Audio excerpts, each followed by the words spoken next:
وذكر فإن الذكرى تنفع المؤمنين.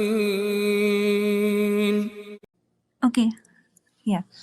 Hello, I'm actually a non-Muslim. I'm just still considering and looking into Islam. I wanted to ask a question that I see a lot of people doing a lot of good in this world who are non-Muslims. What would be their reward? Like if they are not gonna get into Jannah, then why should they do all this? If that's the thing. Good question. The question is first is where do they get the concept of good and bad from? Okay. That's my question to you. So when you're saying they're doing good, how are they determining what is good and bad?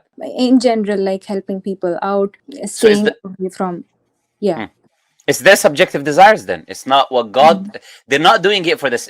Let me ask you this question. I want you to think about it. If I'm not doing something for God, then why am I expecting God to reward me for it? This is what I would simply say to anyone who would claim that people are doing good and they're expecting God to reward them when they're not doing it for God. If I'm doing a good action for whatever reason, for me to feel good about myself, because we're human beings, God has given us this innate disposition that we would feel good when we do good. It's an innate thing. So sometimes people do good to feel good. Sometimes they do good for other people to praise them. He's a very generous person. He's given $1 million to dog charity and all of the stuff that we hear, right? So they do it so people can praise them. People can think they're good. Their intention is not for God, therefore the deed is not rewarded. In Islam, the Prophet ﷺ told us, إِنَّمَا الْأَعْمَالُ بِالنِّيَّاتِ. Verily the deeds are with intentions. If I do something for God, then I should expect God to reward me. If I don't do it for the sake of God, then I have no right to ask God to give me a reward for something I didn't do for his sake. So, and also they would choose what is good and bad based on their own desires. And they're doing a lot of bad. They're doing a lot of evil because they're not obeying the teachings of God. And the first thing is they're denying God's existence. They're doing the biggest sin out there because God who created me and them and everyone in existence, they're even denying he exists. Imagine I'm not listening to you. I'm acting as if you don't exist as a human being.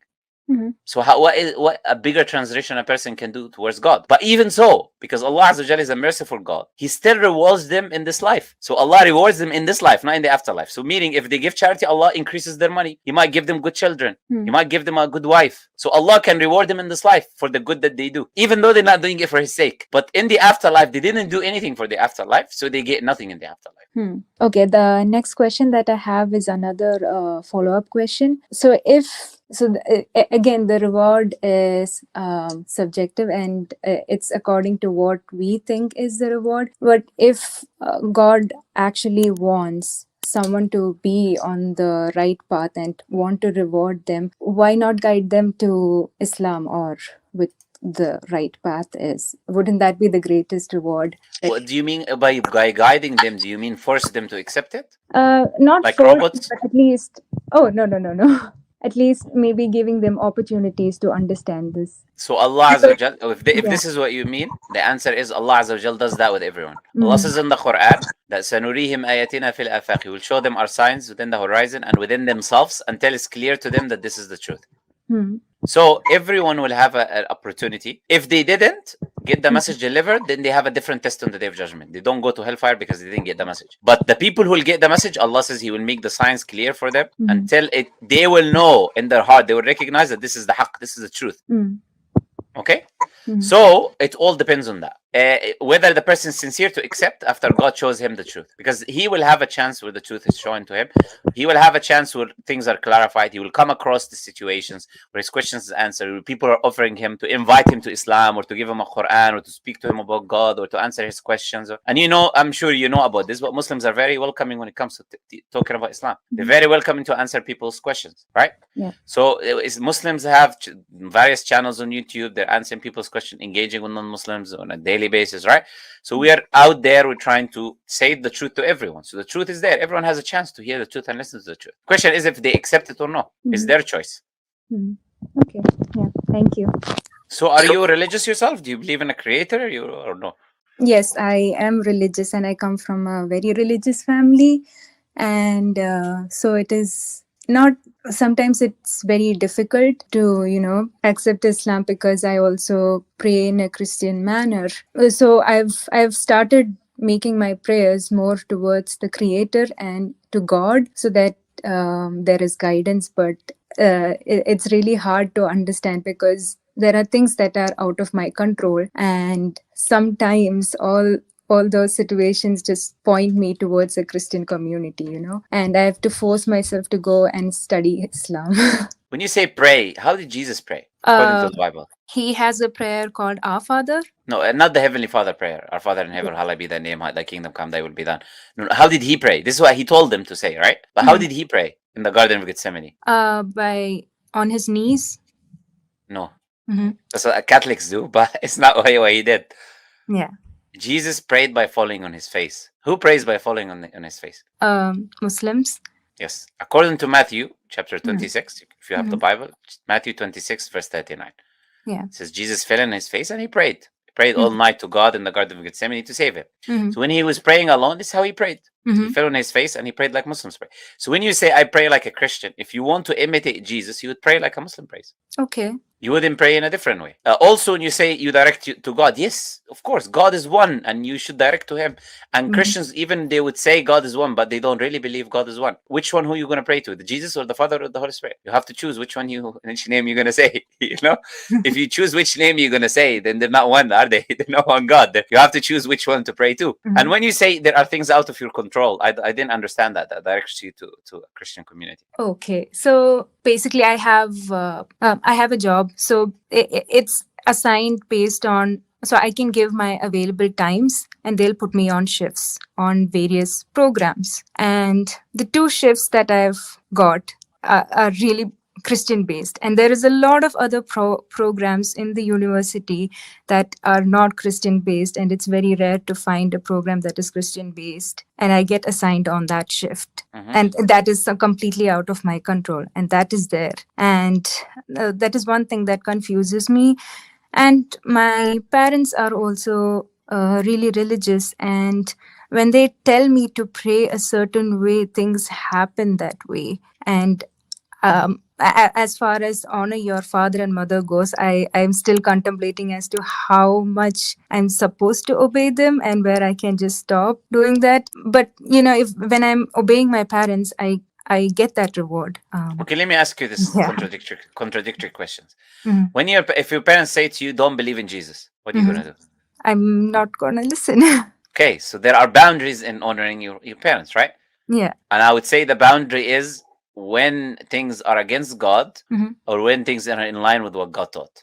So this is the answer to your question: how much should you honor your parents? You honor your parents as long as it's in line with the teachings of the Creator, and that's the teachings of Islam. If someone were to accept Islam and his parents are not Muslims, he still have to be their companion and be good to them in this life, even though they're not Muslims. He still has to be good to them, but he doesn't obey them in anything that goes against God. So that's the limit. But the question is, because you seem like you're very close to Islam, so what is then stopping you from making the extra step? Is it just your parents and the community around you? No, I'm trying to learn learn Islam and also find answers that just proves like whatever I am following is like completely wrong. So I'm still on that proof. Okay, which one do you want to do first? Which one do you want to do first? Which one do you want to do first? Do you want to see why the Bible is not correct, or which one do you want to see first? Okay, let me ask you this: do you believe in the Trinity? If the Bible is true, yes, then I would believe in Trinity. But exactly, so even a crucifixion of Jesus, everything it's already said in the Bible, and even Father, Son, and the Holy Spirit, it's already said in the Bible. So if the Bible is wrong, then I can just not believe in the Trinity, the crucifixion of Jesus, and whatever. Okay, let me take a different approach with you now, because my usual approach is to show you that there is no Trinity in the Bible, anyways, right? So if you do believe in the Bible, you're not going to believe in Trinity because it's not there, right? That's what I would usually do. Yeah, that's the thing. So it's there in the Bible that I follow that Jesus says to his disciples, "You need to baptize in the name of Father, Son, and the Holy Spirit." I know, but he didn't say the Father, Son, and Holy Spirit are one. Okay. So if he mentions three separate entities and says baptized in the name of Alfonso, Muhammed, and Umar, it doesn't mean we're one person or one entity. So that verse does not prove the Trinity. And by the way, none of the disciples baptized in the name of the Father, Son, and the Holy Spirit. They all did it in the name of Jesus. Which shows that's why scholars say this verse is a fabrication anyways, because you're gonna find the disciples doing what Jesus said to them if it was true. So just like another verse was added in the Bible to try to show the Trinity, this is another example. But Where does Jesus preach the Trinity? Where does he preach that he's a part of one in three, and people should worship a Trinity and pray? He doesn't do that. All he says is worship God, God, worship God. We pray to God alone, worship God. Who our Father in heaven, hallowed be your name, thy name, your name, not or our name. Your kingdom come, not our kingdom come. Your will be done, not our will be done. You know, he's just saying the Father, and the Father is not the Son or the Holy Spirit. So he's clearly attributing the attributes of God only to God. Also, he falls on his face and he prays. Does God pray to anyone? No. Yeah, so he's not God, right? So because he's praying to God. And the question is this: look, if the Trinity is true, then the knowledge of Jesus should be the same as the Father and the Holy Spirit, right or wrong? Yeah. But do they have equal knowledge according to the Bible? According to Bible, Father, Son, and the Holy Spirit, all three of them, do they have the same knowledge? Yes. Is that what you're asking? Yeah. Yes. Okay, it's a good question. Okay, I'll give you the answer. No Yeah. problem. I'll give you the answer. The answer is no. Okay. There are things only the Father knows, which shows that only the Father is God. Because God is all-knowing all the time, and you cannot be God if you're not all-knowing all the time. Okay. So Jesus says in Mark chapter 13, verse 32, no one knows the day and the hour, not the angels in heaven, not the Son, only the Father. So he states explicitly that he doesn't know something. And he says only the Father, which even excludes the Holy Spirit, because only means only. So when he says only the Father knows, he even says the Holy Spirit doesn't know, which disqualifies the Holy Spirit and Jesus from being a part of the Trinity or being God, because they don't possess the attributes of God. Okay. So when you read the Bible there, coming back to the question that we said, do you believe in the Trinity based on the Bible? If the answer is yes, then where is the Trinity? You know? Yeah, understood. Okay, so that's one question. Another question to ask is, who wrote the Bible? It's actually a compilation of different authors. Let's talk about the New Testament conference. first. Oh, the New Testament. First, we talk about the New Testament. Yeah. Okay. So it still says that, from what I have read from my sources, that it still says that it's been propagated anonymously, and it was only in the 2nd century that the names came out. I wouldn't even say the 2nd century, but yeah, even later. Yeah. Yes. Yes. So even the names that you said, Yeah. the people wrote them and attributed them to authors. It's not the author who said, my name is this, I'm writing. There's the people attributed these names to authors, and those names are not known. So you don't have the full name, the biography of that person. You don't know anything about him. You just have a first name. Just anyone can make up a first name and say this has been written by X, and they just put the first name. Yeah. And the reasoning, what I've read, is that they cannot attribute any name to it, because for each person who has written the gospel, they have like a definition. So Mark is a friend or a companion of one of the disciples. Matthew, yes, Mark, and Mark is supposed to have met Luke. Yeah, that's the story. Yeah. But Mark yes. and Luke. So Yes. the disciples were Matthew and John. And if they were looking into propagating the Bible in a certain way, they could have propagated in the name of Peter, who is actually the leader of all the disciples, but they didn't do that.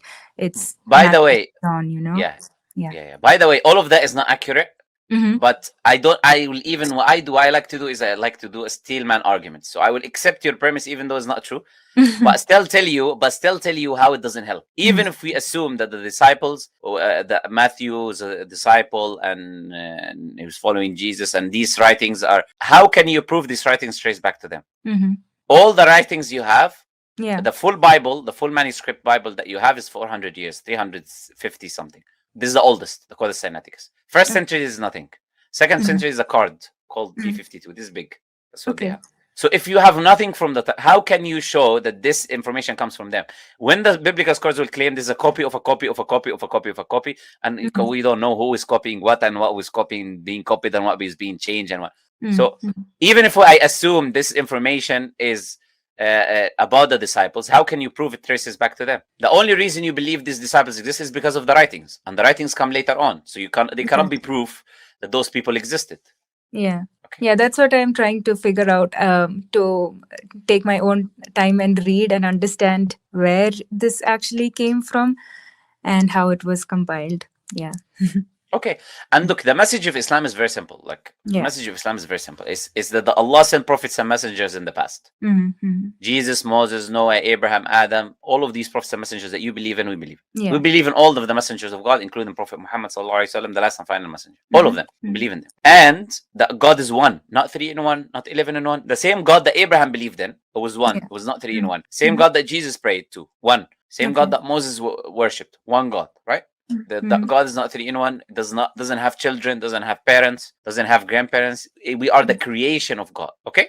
And Allah, when He sends those messages, He gives them scripture, like the Torah, right? Yeah. The Psalms, these type of scriptures. Allah gives them scriptures as guidance for the people, with commands and laws and morals to follow. Okay. Okay, and the Qur'an is the last and final message that was sent to Prophet Muhammad sallallahu alaihi wasallam, and he affirmed that Jesus was a messenger of God. He affirmed that Moses was a messenger of God. But he said to us that the writings have been changed, they're not preserved, and that's why we see that all of a sudden was always monotheism. All of a sudden, Christians, you want to take a U-turn, they say no, they actually something called 3 in 1.